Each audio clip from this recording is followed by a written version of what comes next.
합니다.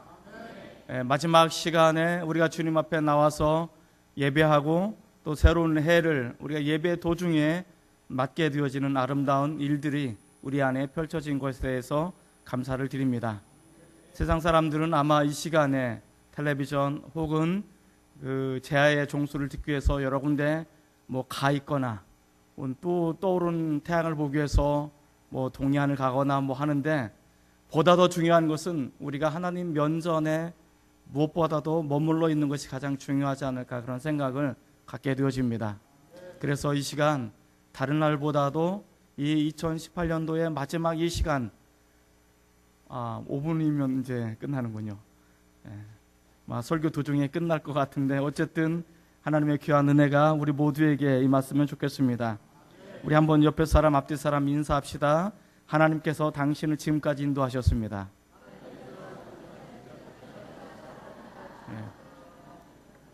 한 번 더 인사합시다. 내년에는 더 크게 인도하실 것입니다.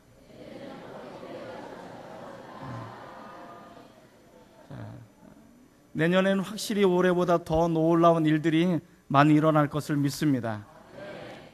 우리가 많은 사람들이, 세상 사람들은 스스로의 삶을 각자 도생의 길이라고 이야기합니다. 스스로 알아서 살 길을 찾아나가는 이 모습들이 얼마나 때로는 짠하게 되어지는지.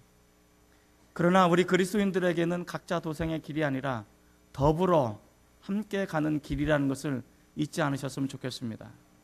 우리가 빨리 가는 것이 중요한 것이 아니고, 우리가 많은 것들을 성취해 나가는 것이 중요한 것이 아니고, 올바른 방향을 향해 나가는 것이 중요한 것이고, 함께 더불어 가는 것이 보다 더 중요하다라고 생각되어집니다.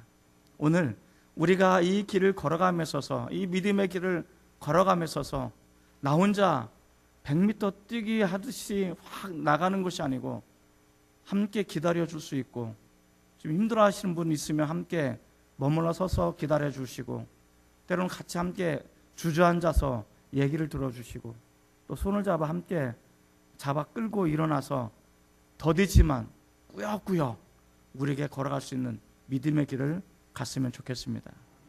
처음에는 한 사람이 가지만 이 한 사람이 또 다른 사람의 손을 붙잡고 또 다른 사람의 손을 붙잡고 가다 보면 수많은 무리들이 믿음의 길을 가는 것을 목도하게 될 것입니다.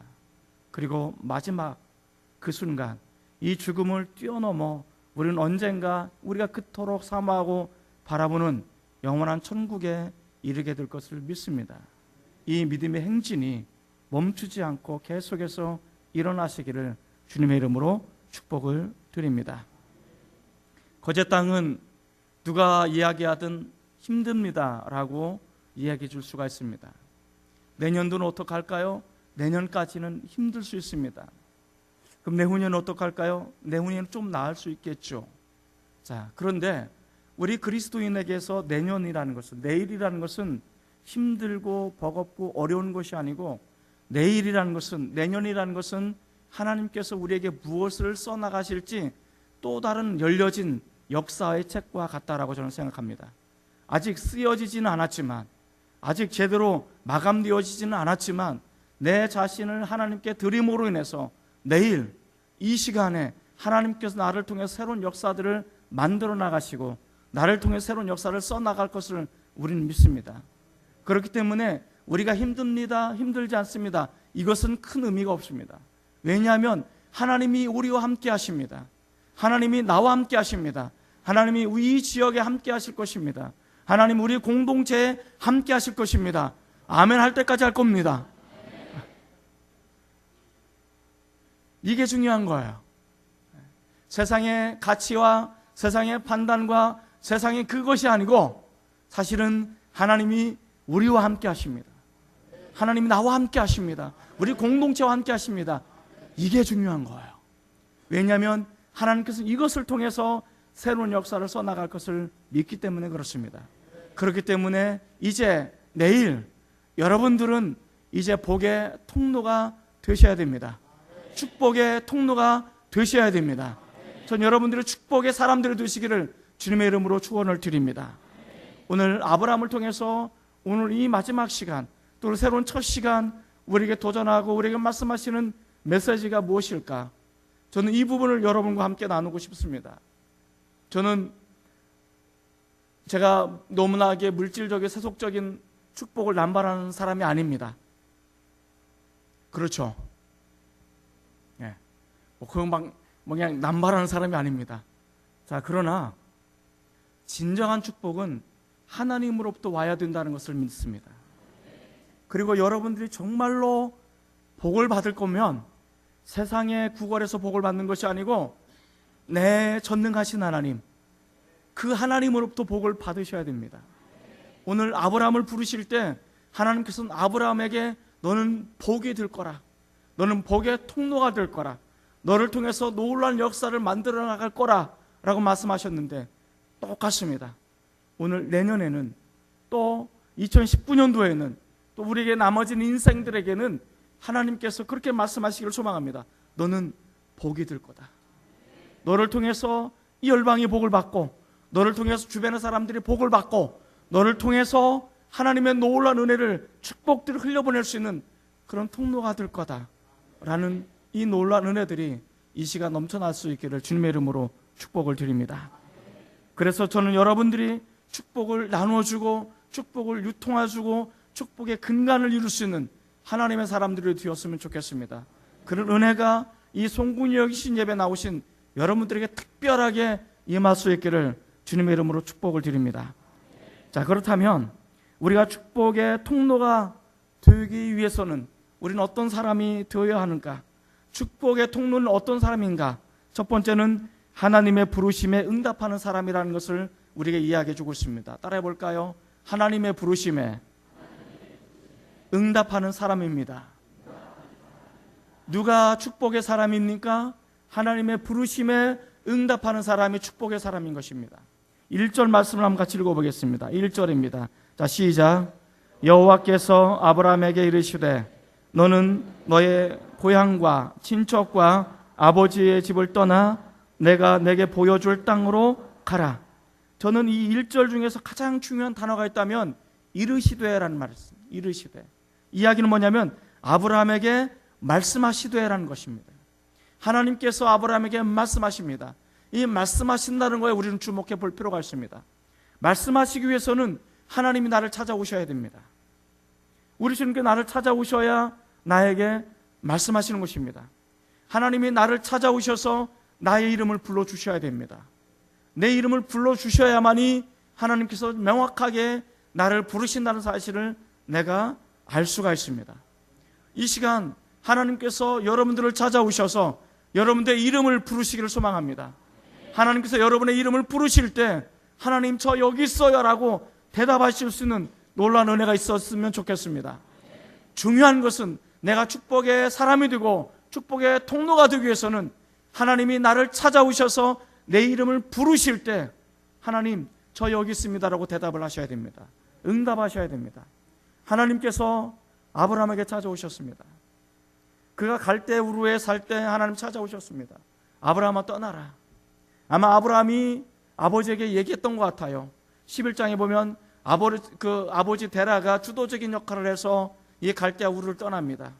이 유프라테스 강 거슬러 올라가면서 가는데 이제 가다가 중간 지점인 하란이라는 거대한 도시에 머물게 됩니다. 그리고 더 이상 가지를 못하는 거예요. 그래서 데라 일가가 하란에 머물면서 가지도 못하고 오지도 못하고 정착하며 살아가는 거예요. 하나님께 또다시 아브라함에게 나타납니다. 아브라함아 이제 가라. 떠나가라.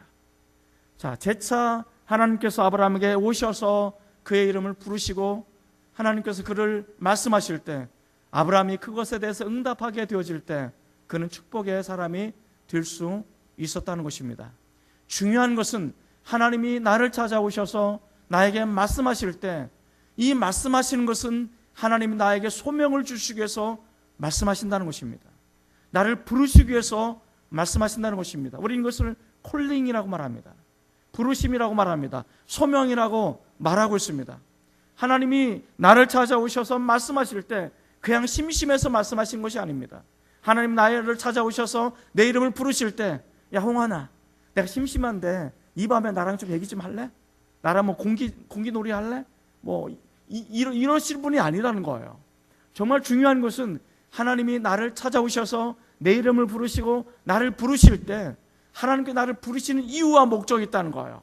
부르심의 이유가 있다는 것입니다. 이 부르심이 뭐냐면 우리가 소명이라고 말하는 것입니다. 사도행전 9장에 보면 하나님께서 교회를 핍박하는 사울을 찾아오십니다. 사울아 사울아. 예수님께서 사울을 찾아오실 때 찾아오신 목적이 딱 한 가지입니다. 물론 사울을 의심시켜서 구원받게 하시는 이유도 있지만 보다 더 근원적인 것은 이 사울이라는 사람을 이방의 사도로 삼기 위해서, 이 열방을 주께 돌아오기 위해서 열방의 복음을 증거하는 그런 소명을 주시기 위해서 이 사울을 찾아오셨다는 것을 우리 이야기해 주고 있습니다. 하나님께서 노아를 찾아오셨습니다. 하나님은 노아를 찾아오시는 이유는 분명합니다. 120년 동안 방주를 만들라고, 그래서 좀 더 많은 사람들이 구원을 받을 수 있도록 하시기 위해서 하나님이 노아를 찾아오신 것입니다. 하나님이 모세를 찾아오셨습니다. 낙심한 채 절망한 채 광야에서 그냥 하염없이 살아갈 수밖에 없는 이 절망의 사람에게 찾아오셨습니다. 그리고 그에게 말씀하십니다. 모세야 가라, 이집트로 가라, 그리고 내 백성을 구원하라고 이야기합니다. 하나님께서 성경에 보면 수많은 사람들을 찾아오십니다. 그들의 이름을 부르십니다. 하나님께서 그들을 찾아오시고 그들의 이름을 부르실 때, 말씀하실 때 하나님께서 그들에게 놀라운 소명을 주셨다는 것입니다. 그리고 그 소명에 응답하는 사람들은 그 어느 하나 빼놓지 않고 모두 다 축복의 사람이 되었다는 것을 우리에게 이야기해 주고 있습니다. 오늘 이 말씀을 통해서 하나님이 우리를 찾아오실 것입니다. 그리고 나를 부르실 것입니다. 나에게 말씀하실 것입니다. 주님 말씀하시옵소서, 내가 준비되었습니다. 내가 어떻게 하면 좋겠습니까? 말씀하십시오라고 여러분들이 응답하신다면 여러분들은 소명자가 될 것이고, 여러분들은 분명히 얼마 안 있어서 하나님의 축복의 사람이 될 거라고 저는 믿습니다. 왜 그런지 아십니까? 하나님께서는 당신의 일을 성취하시기 위해서 사람을 부르시고 당신의 일을 이루시기 위해서 하나님의 사람을 부르시는데, 이 부르심의 일을 성취하시기 위해서 하나님께서 많은 달란트와 재능과 물질의 축복과 사람의 축복과 그리고 기업과 직장과 아멘 할 때까지 계속 할까요? 임해 주신다는 거예요. 할렐루야. 이게 하나님으로부터 우리에게 주시는 축복이라는 것입니다. 하나님이 내 마음에 놓고 하실 때, 하나님 나를 부르실 때, 내 마음에 감동을 주실 때, 하나님 이 감동을 주신 말씀이 내 것인 줄 내가 믿습니다. 이제 내가 어떻게 할까요? 라고 여러분들이 기도하는 마음으로 주님 앞에 나간다면 여러분 반드시 한 사람도 예외 없이 다 축복의 통로가 될 거라고 믿습니다. 그런 은혜가 이 시간 온전히 넘쳐날 수 있기를 주님의 이름으로 축복을 드립니다. 두 번째, 축복의 통로가 되는 사람은 어떤 사람일까? 하나님이 원하시는 자리에 머물러 있는 사람입니다. 따라해 볼까요? 하나님이 원하시는 자리에 머물러 있는 사람입니다. 누가 진정한 축복의 사람입니까? 하나님께서 원하시는 그 자리에 머물러 있는 사람, 그 사람이 진정한 축복의 사람이라는 것을 이야기해 주고 있습니다. 1절 다시 한번 읽어보겠습니다. 1절입니다. 자, 시작. 여호와께서 아브라함에게 이르시되 너는 너의 고향과 친척과 아버지의 집을 떠나 내가 내게 보여줄 땅으로 가라. 하나님께서 아브라함에게 뭐라고 말씀하시냐면, 말씀하실 때 이렇게 말씀하십니다. 아브라함아, 내가 너에게 보여줄 땅으로 가라. 내가 너에게 보여줄 그 땅으로 내가 가서 머물러 있기를 원한다라고 말씀하십니다. 하나님께서 보여줄 땅은 어디입니까? 우리가 잘 아는 것처럼 가나안 땅입니다. 하나님께서 가라고 말씀하시는 땅은 가나안 땅입니다. 이 아브라함이 살고 있던 첫 번째 동네는 갈대아 우르입니다. 엄청나게 발달한, 매우 발전한, 문화적으로나 도시적으로나 경제적으로나 비교가 되지 않을 만큼 엄청난 문화적인 발달을 이루었던 그곳이 갈대아 우르입니다. 그리고 하란이라는 도시는 이 유프라테스강 중류에 있는데 매우 번성한 그런 도시였습니다. 자, 이런 갈대아 우르라든지 아니면 하란이라는 이 도시에 비하면 이 가나안 땅은 매우 보잘것없는 땅입니다. 매우 거치는 땅입니다. 그리고 거기에 보면 젖과 꿀이 흐르는 가나안 땅이라고 표현을 하고는 있지만 사실은 매우 메마른 땅입니다. 거칠고 메마르고 황량한 그런 땅입니다. 우르나 하란에 비하면 이 가나안 땅은 아무것도 없는 것처럼 보여지는 그런 거칠고 메마른 그런 땅입니다. 그럼에도 불구하고 하나님께서 뭐라고 말씀하시냐면 그 화려한 도시를 떠나고 너를 만족하게 만드는 그 도시를 떠나고 네가 많은 쾌락과 문화적인 혜택을 누리는 그 땅을 떠나야 된다라고 말씀하십니다. 그리고 내가 원하는 그 땅, 그 가나안 땅에 너가 머물러 있었으면 좋겠다라고 이야기해 주고 있습니다. 자, 그렇다면 우리는 여기서 한번 물어봐야 됩니다. 하나님께서는 살기 좋은 갈대아 우르, 쾌적하고 문화적인 혜택을 많이 누릴 수 있는 쾌적한 그런 문화적인 혜택을 많이 누릴 수 있는 이 하란이라는 도시를 왜 떠나게 만들었을까? 그리고 아무것도 없는 거칠은 돌멩이밖에 굴러다니지 않는 그 메마른 가나안 땅을 왜 가라고 하셨을까? 우리 이것을 한번 생각해 볼 필요가 있습니다. 이스라엘 사람들이 애굽을 떠날 때 매우 힘들어했습니다. 광야를 지날 때 정말 힘들어했습니다. 왜 그런지 아십니까? 애굽의 이집트의 도시 문화 때문에 그렇습니다. 이 도시 문화는 매우 치명적인 것입니다. 사람들이 왜 서울을 떠나는 길을 싫어하는지 아십니까? 안 살아보셔도 모르시겠다고요. 저는 11년 동안 살아와서 좀 알 것 같아요. 젊은 사람들은 특히 서울을 떠나기 싫어합니다. 웬만하면 거기에 살기로 합니다. 물가도 되게 비싸요. 원룸도 비싸요. 그런데도 안 떠나려고 그래요. 우리 큰아들이 지금 함께 예배를 드리는데, 야 아들아 거기 와서 살자. 싫어요. 왜? 서울이 좋대요. 서울이 좋아요. 왜 좋아요? 너무나 많은 볼거리, 너무나 많은 즐길거리, 너무나 많은 문화적인 혜택, 이런 게 있어요. 그런데 그 서울에 우리나라에서 가장 많은 죄악이 일어난 장소, 도시입니다. 참 아이러니죠. 어떻게 보면 하나님께서 왜 그 갈대아우로 왜 하란을 떠나라고 했을까? 그것은 크게 두 가지 이유입니다. 하나는 그곳에서는 구원이 없기 때문에 그렇습니다. 그 땅에서는 구원이 없기 때문에 그렇습니다. 겉으로 보기에는 메마르고 겉으로 보기엔 돌멩이밖에 굴러다니지 않는 거칠은 땅이지만 하나님이 거기에 머물러 있으라고 하신 이유는 거기에 구원이 있기 때문에 그렇습니다. 여러분, 내가 어디에 머물러 있어야 되는지 아십니까? 하나님이 원하시는 자리가 어딘지 아십니까? 잘 생각해 보시기 바랍니다. 정말 하나님께서 원하시는 자리에 내가 머물러 있고 있는지, 아니면 하나님께서 별로 싫어하지 않는 자리, 하나님께서 별로 탐탁치 여기지 않는 그 자리, 그런 자리에 내가 머물러 있고 있지는 않은지, 혹여 하나님께서 싫어하는 자리에 머물러 있으면서 내가 세상의 쾌락과 세상의 물질의 만능과 이 물질의 혜택과 이런 것들이 너무 좋아가지고 하나님께서 그 자리에 머물러 있는 것을 싫어함에도 불구하고 여전히 거기에 내가 고집하고 있지는 않은지, 하나님께서 원하시는 자리는 너무 힘들어요. 하나님께서 원하시는 머물러 있으라고 한 자리는 너무 어려워요. 그렇기 때문에 나는 거기에 별로 가고 싶은 마음이 없어요 라고 말할 수도 있습니다. 그럼에도 불구하고 우리가 하나님이 원하시는 자리에 머물러 있어야 되는 이유는 바로 거기가 구원의 역사가 있는 자리이기 때문에 그렇습니다. 하나님께서 일하시는 자리이기 때문에 그렇습니다. 하나님께서 역사를 만들어 나가시는 자리이기 때문에 그렇습니다. 이것을 우리는 세상적이고 물질적인 시선으로 봐서는 안 됩니다. 영적인 안목으로 이것을 바라봐야 되는 것입니다. 내가 영적인 안목으로 바라보게 될 때 내가 지금 현재 하나님께서 원하시는 자리에 머물러 있는지, 아니면 하나님께서 일하시는 자리, 하나님께서 구원을 만들어 가시는 자리, 하나님께서 이를 성취하는 구원의 역사가 있는 그 자리에 내가 함께 머물러 있어서 하나님의 역사에 동참하고 있고 하나님의 역사에 헌신하고 있는지 우리가 이것을 한번 뒤돌아볼 필요가 있다는 얘기입니다. 하나님이 일하시는 자리에 있어야만이 하나님의 역사를 경험할 수가 있는 것입니다. 하나님께서 원하시는 그 자리에 머물러 있어야만이 우리는 진정으로 하나님부터 오는 축복을 받아 누릴 수가 있는 것입니다. 내가 보기에 좋은 자리가 아닙니다. 내가 원하는 자리가 아닙니다. 나를 만족시켜줄 만한 그런 자리가 아닌 것입니다.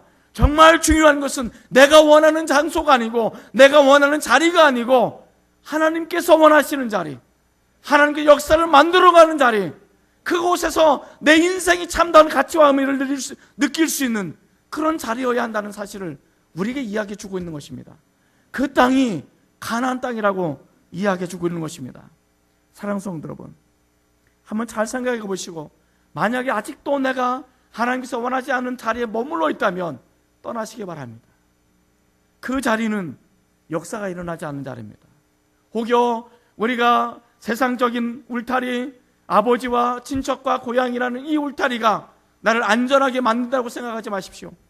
이것은 세상을 내가 의지하는 것입니다. 진정한 것은 하나님을 의지해야 될 때 온전한 구원이 일어난다는 것입니다. 아브라함이 갈대아의 우르에서 머물러 있고 하란에서 머물러 있을 때 그는 친척으로부터 보호를 받을 수 있어요. 아버지의 그늘로 보호를 받을 수 있어요. 세상적인 군사적으로 보호를 받을 수 있어요. 그는 철저하게 그 보호 안에 나름대로 물질적인 혜택을 누리며 살아갈 수 있을는지 모르겠습니다. 그러나 그 이상도 그 이하에도 않는 것입니다. 하나님을 의지할 수가 없습니다. 진정한 것은 내가 낯선 곳에 나홀로 광야에 서 볼 때 내가 진정으로 하나님을 의지하고 하나님을 바라볼 수 있는 것처럼 지금까지 나를 둘러쌌던 모든 보호막을 걷어버리시고 이제는 오직 하나님께만 집중할 수 있는, 오직 하나님만 믿을 수 있는, 하나님만 의지할 수 있는 그 광야와 같은 그곳에 저와 여러분들이 머물러서 있기를 원합니다. 그리고 그곳에서 온전히 하나님을 의지하시기 바랍니다. 그렇게 되어질 때 우리가 하나님을 의지하는 만큼, 우리 하나님을 순종하는 만큼 우리는 그 비례해서 축복의 사람이 될 거라고 믿습니다. 그런 은혜가 이 시간 우리 모두에게 넘쳐날 수 있기를 바랍니다. 제가 개인적으로 바라기는 2019년도에는 우리 장병교회 하나님께서 많은 일들을 해나가셨으면 좋겠습니다. 이곳에 하나님께서 일하시는 이 모든 것을 여러분들이 목도하셨으면 좋겠습니다. 그래서 이곳에 머물러 서서 하나님의 역사에 동참하시는 은혜가 넘쳐나셨으면 좋겠습니다. 그런 축복이 임하기를 주님의 이름으로 축복을 드립니다. 축복의 통로가 되는 사람은 어떤 사람일까요? 세 번째로 내가 어떤 사람이 되어야 하는가를 알아야 된다는 것입니다. 따라해 볼까요? 내가 어떤 사람이 되어야 하는지 알아야 합니다. 2절과 3절 말씀 한번 같이 읽어보겠습니다. 2절과 3절입니다. 자, 시작. 내가 너로 큰 민족을 이루고 내게 복을 주어 내 이름을 창대하게 하리니 너는 복이 될지라. 너를 축복하는 자에게는 내가 복을 내리고 너를 저주하는 자에게는 내가 저주하리니 땅의 모든 족속이 너로 말미암아 복을 얻을 것이라 하신지라. 2절에 보면 하나님께서 아브라함을 향해서 말씀하십니다. 너는 복이 될지라. 너는 이제 복 자체다 라고 말씀하십니다. 그러면 3절에 보면 너를 저주하는 자에게 내가 저주하고 너를 축복하는 자마다 내가 축복을 하겠다라고 아브라함에게 말씀하십니다. 이제 하나님께서 아브라함이 아버지와 친척과 고향의 집을 떠날 때 이제는 모든 울타리가 없어지고 이제는 맨 땅에 헤딩하는 것처럼 정말 아무런 보호막도 없이 갈 수밖에 없는 두렵고 떨리는 마음으로 떠나갔을 것입니다. 그런데 하나님께서 말씀하십니다. 아브라함아, 탐대하라. 너는 복이 될 거다. 너를 저주하는 자를 내가 저주하고 너를 축복하는 자를 내가 축복하겠다라고 이야기해 주고 있습니다. 이 이야기는 하나님께서 아브라함을 통해서 열방이 복을 받고 아브라함을 통해서 이웃이 복을 받고 아브라함을 통해서 수많은 사람들이 복을 받기를 원하시는 모습들을 우리에게 이야기해 주고 있습니다. 믿으십니까? 이것이 하나님의 사람입니다. 여러분, 저를 보시기 바랍니다. 저를 축복하시기 바랍니다. 그럼 여러분들이 복을 받습니다. 저를 이상하게 보시고 저주하시는 분들은 큰일 나요. 우리 그리스도인들은 자존감이 있어야 되는 거예요. 목사인 저에게만 이런 자존감이 있어서는 안 되는 거예요. 여러분들도 그런 자존감을 가지고 있어야 되는 거예요. 난 누구라고요? 복덩어리예요. 복덩어리. 저희 그라들이 음악을 할 때 했어요. 레슨은 또 해두고 뭐 또 해두고 돈이 많이 들어가요. 음악하는 것은 다 그래요. 그래서 너는 돈덩어리야. 그러면 아들은 이렇게 받아칩니다. 나는 복덩어리입니다. 여러분들이 누구라고요? 복덩어리요. 복덩어리. 여러분들 때문에 여러분의 자녀가 복을 받고 여러분들 때문에 여러분의 이웃이 복을 받는다는 사실을 잊지 마셔야 됩니다. 그런 자존감을 내가 가지고 있어야 되는 거예요. 부부로 앉으신 분이 있나요? 그렇게 이야기하십시오. 당신은 나 때문에 복 받은 거야. 부부로 안 앉았으니까 모르죠. 그럼 옆에 사람 한번 그렇게 한번 인사하십시오. 당신 나 때문에 복 받은 줄 아세요?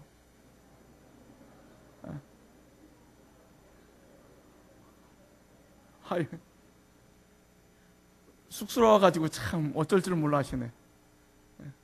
아니, 그렇게 낮은 자존감을 가지고는 어떻게 합니까? 이 아브라함은 이런 높은 자존감을 가지고 있는 거예요. 나는 뭐라고요? 나는 복덩어리. 나를 통해서 열방이 복을 받는 거예요. 나를 통해서 축복을 받는 거예요. 여러분들이 최소한도 이런 자존감을 가지고 살아야 되는 거예요. 누가 뭐래도, 어떤 사람이 이야기하든 여러분들은 흔들리지 마시기 바랍니다. 여러분들은 반드시 복의 통로가 될 것을 믿습니다.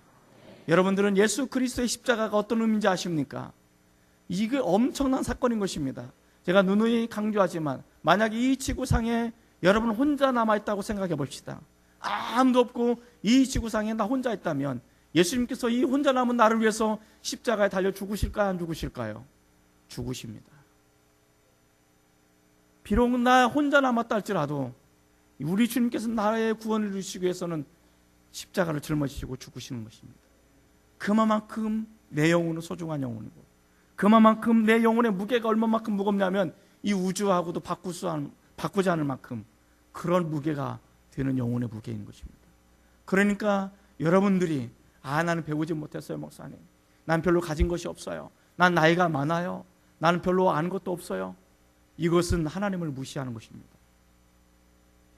하나님께서 예수님을 보내셔서 예수님을 십자가에 못 박힐 만큼 나를 사랑하시고 나를 그렇게 귀히 여기시고 나에게 복덩어리라고 말씀하시고 너는 존귀한 자라고 이야기하시는데, 그렇게 나를 사랑하시는 하나님 앞에 난 아무것도 아니에요, 난 별 볼 일 없는 사람이에요, 나는 가진 것도 없는 사람이에요 라고 스스로 비하하신다면 여러분들은 하나님을 무시하는 것입니다.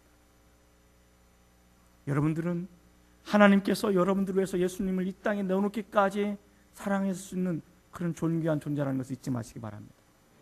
여러분들은 충분히 복을 받아 누리게 마땅한 사람이라는 것을 잊지 마시기 바랍니다. 내 안에 아직 해결되지 못한 죄가 있는데요, 난 아직도 그 악한 습관에서 죄된 습관을 끊지 못하고 여전히 고민하고 있는데요, 그것 때문에 하나님의 사랑이 식어지거나 그것 때문에 하나님의 사랑이 취소되지는 않습니다. 그렇다고 계속 그렇게 살라는 얘기는 아닙니다. 그런 것들 때문에 하나님의 사랑이 식어지거나 하나님의 사랑이 취소될 것 같으면 예수님께서는 아예 십자가도 짊어지지 않았을 것입니다. 정말 중요한 것은 내가 여전히 연약해서 허우적거리는 삶을 살아간다 할지라도, 나는 그런 모습을 살아간다 할지라도 하나님 보시기는 어떤 눈으로 보시는지 아십니까? 야, 그래도 내가 너를 얼마나 사랑한대, 그래도 내가 너를 얼마나 사랑한대, 내가 너를 위해서 다시 죽으라면 나 얼마든지 죽을 수 있어 라고 말씀하시면서까지 사랑하시는 거예요. 이 사랑을 내가 알고 이 사랑을 깨닫게 되어질 때 나는 누구인가를 알 수 있습니다. 내가 누군가를 알 수 있는 이 사람은 진정으로 하나님으로부터 받는 축복이 무엇인가를 깨달을 수 있고 축복의 통로가 될 거라고 믿습니다. 그런 은혜가 넘쳐나기를 주의 이름으로 축원을 드립니다. 이런 날은 세 가지로 끝내서는 안 되겠죠. 그래서 한 가지 더 할 것입니다. 축복의 통로가 되는 사람은 어떤 사람입니까? 말씀을 따라가는 사람입니다. 따라해 볼까요? 말씀을 따라가는 사람입니다. 4절과 5절 말씀만 같이 읽어보겠습니다. 4절과 5절입니다. 자, 시작. 이에 아브라함이 여호와의 말씀을 따라갔고 롯도 그와 함께 갔으며 아브라함이 하란을 떠날 때 75세였더라. 아브라함이 그의 아내 사레와 조카 롯과 하란에서 모은 모든 소유와 얻은 사람들을 이끌고 가나안 땅으로 가려고 떠나서 마침내 가나안 땅에 들어갔더라. 아브라함이 마침내 가나안 땅에 들어갔어요.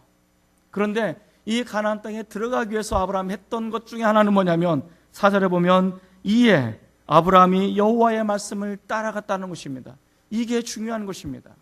그런데 여호와의 말씀을 따라간 사람이 누구입니까? 아브라함과 그의 조카 롯이라는 사람입니다. 이 두 사람은 하나님의 말씀을 따라가서 마침내 가나안 땅에 들어간 사람들이었습니다. 그런데 나중에 이 아브라함과 롯이 전혀 상반되어지는 삶의 모습으로 살아가게 되어지죠. 우리는 아브라함과 조카 롯이라는 이 사람이 함께 떠나가서 함께 가나안 땅에 들어가긴 했지만, 한 사람은 믿음의 조상이라고 불려질 만큼 위대한 축복의 통로가 된 반면에 한 사람은 간신히 목숨을 구걸하듯이 살아남아서 어떻게 살아남았는지 살아남은 미미한 존재가 될 수밖에 없는 그런 사람이 된 된 것입니다. 왜 이렇게 됐을까요? 자, 중요한 것은 하나님의 말씀을 따라가는데 어디까지 따라가야 되냐면 마지막까지 하나님의 말씀을 따라가야 된다는 사실입니다. 어느 정도 하나님의 말씀을 따라가서 이제는 됐지, 이 정도면 괜찮겠지라고 생각할 때 거기서부터 무서운 오해가 생기게 되어집니다. 이 롯이라는 사람은 나름대로 의인으로 분류되어지는 사람입니다. 왜냐하면 하란에서 떠난다는 것은 대단한 용기, 대단한 믿음이 아니고서는 떠날 수가 없기 때문에 그렇습니다. 그럼에도 불구하고 수많은 친척들이 있고 수많은 가족들이 있지만 그들 다 버려두고 아브라함을 따라 나섰다라는 것은 대단한 믿음의 사람인 것입니다. 이것은 인정해 줘야 되는 것입니다. 그러나 중요한 것은 이 롯이라는 사람이 어느 정도까지는 하나님의 말씀을 따라갔지만 그 위에는 하나님의 말씀을 따르지 않았다는 것을 우리에게 이야기해 주고 있습니다. 마지막까지 하나님은 아브라함은 말씀을 따라갔습니다. 그리고 마침내 그는 믿음의 조상으로 우뚝 선 그런 사람이었습니다. 그러나 이 롯이라는 사람은 어느 정도 따라가서 이 정도면 됐지 않겠어?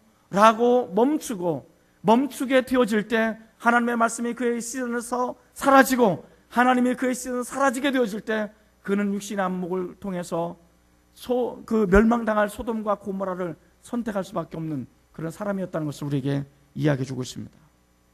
사랑하는 성도 여러분, 우리는 하나님의 말씀을 어디까지 따라가야 됩니까? 천국에 들어갈 때까지 하나님의 말씀을 따라가야 됩니다. 그래야만 우리가 온전한 진정한 축복의 사람, 믿음의 사람이 될 거라고 저는 믿습니다. 어느 정도 따라가서 이 정도면 됐겠지, 이 정도면 괜찮겠지 라고 생각하지 마십시오. 이제 우리가 마지막 순간까지 내가 하나님의 말씀을 어찌하든지 간에 붙잡고 따라가겠습니다. 특별히 2019년도에는 다른 거 다 내려놓고 가장 먼저 우선순위로 하나님의 말씀을 따라가겠습니다라고 다짐하며 결단하는 축복의 사람이 되시길 바랍니다. 분명히 아멘 하셨죠? 그러면 제자 훈련을 받으시기 바랍니다. 양육을 받으시고 성령 말씀을 배우시기를 바랍니다. 그래야 말씀을 붙잡고 따라갈 수가 있는 것입니다. 걱정해요. 너무 많은 사람들에게 몰려들면 어쩌나. 그러나 정말 마지막 순간까지 여러분들이 여러분 앞에 놓여져 있는 말씀을 붙잡고 따라가서 최후 승리자가 되셔서 축복의 통로, 축복의 사람이 되시기를 주님의 이름으로 축원을 드립니다. 이제 우리 한번 다 같이 통성으로 기도했으면 좋겠습니다. 이제 우리 한번 통성으로 기도하게 되어질 때 한번 그렇게 기도했으면 좋겠습니다. 우리가 손을 들고 주먹을 불끈 쥐고 하나님, 내가 이제 어찌하든지 간 하나님 말씀을 따라가겠습니다.